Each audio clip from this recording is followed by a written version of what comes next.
What's going on, everybody? It is Triple Crown 24 back with another TTM recap episode. Today, I've got 4 returns to share with you. That's pretty crazy. I don't usually get that many back in the off season, but this off season has been pretty good to me so far.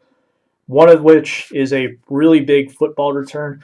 I had filmed my best returns of 2018 video already, and I am going to have to redo it because this return, in my opinion, is really good. It might even be arguably my best one I've gotten back this year. So make sure you stay tuned for that. As always, if you do enjoy today's video, be sure to subscribe to the channel if you haven't done so already. We're right near the 200 mark as of the time I'm recording this, and we'll probably get there, I imagine, by the time that you see this video. So thanks for all your support, and then if you want to leave a comment down below, let me know what you think of today's returns, and leaving a like would be greatly appreciated. First one, unfortunately, is a failure. So this is the only failure today. Not starting off too hot here, but it's a 0 of 1 in 118 days coming back from Dallas, Texas. I was not expecting to get this one back at all in light of what has happened since I sent it out. So at least I did get my card back. You can see the envelope got dinged up pretty bad as well, but the card is still intact, not damaged.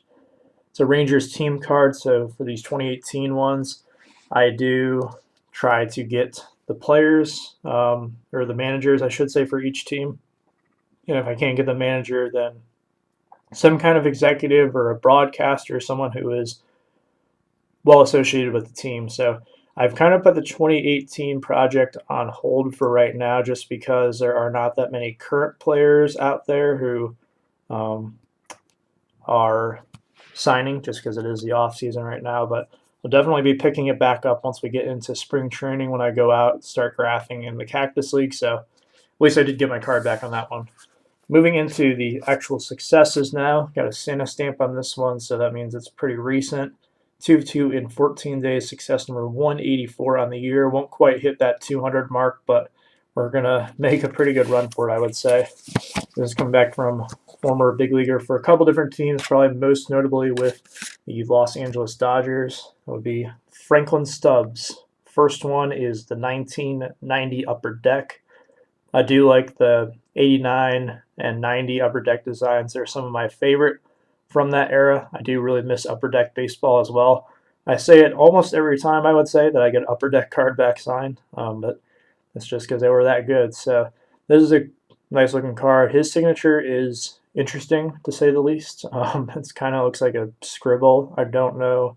I mean, you got the F here, and you kind of have like an S going too, but he's definitely got something going on here.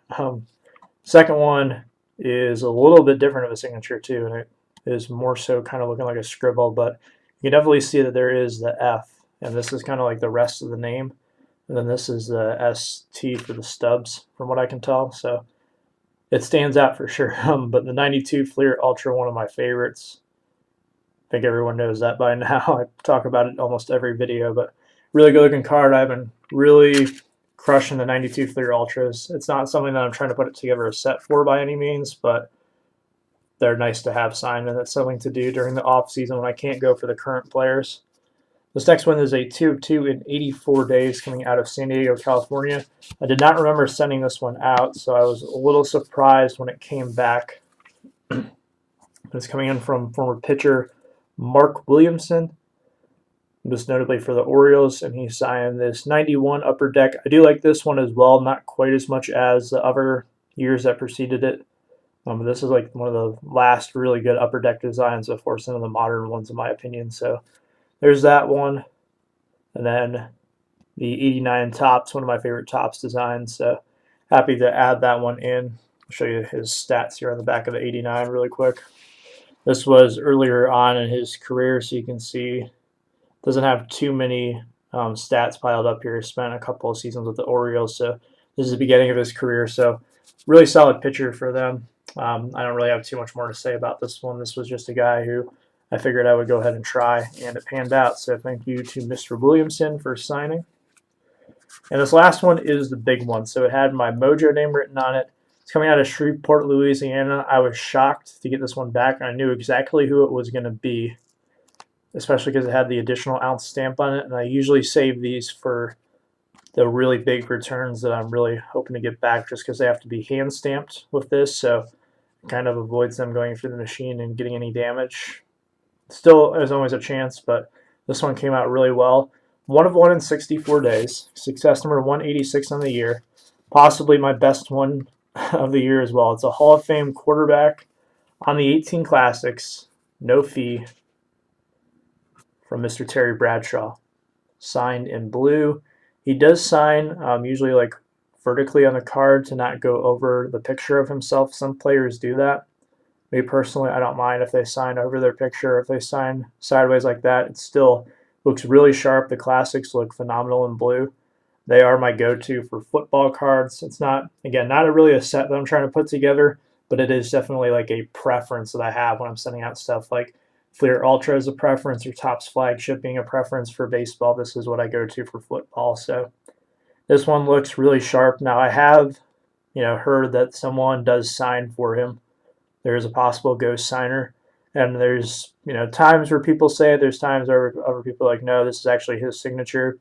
I've compared these to to see if maybe it is auto pen, if it is his signature, and these, this one in particular, does match up from what I've seen from other people as well. So I'm going to be entering in a PSA autograph authentication submission pretty soon, and this is definitely towards the top of the list to get slabbed up. So you can expect to see this one going off to PSA sometime soon. But for now, I'm going to say it's authentic, and if it does turn out to be authentic when I go ahead and send it off to PSA, then this is arguably the best return I've gotten all year. I'm super stoked to get it back. Unbelievable. And this was sent via like his fan club that is located in Shreveport as well. So Bradshaw, Hall of Fame quarterback for the Steelers. Let me see if there's any like little bio about him on the back. Former #1 pick, as you can see there. He's also been an actor. Now appears on Fox NFL Sunday as one of the analysts. I think they have like Kurt Menefee and then a panel of former players, and Terry Bradshaw, one of the biggest personalities on there. So let me know what you think of today's returns down below. Do you think the Bradshaw is my best one I've gotten back this year, or was there another one that you thought was better in 2018? Thank you so much for watching today's video. Appreciate everyone's support on the channel. I will see you next time. Have a good one.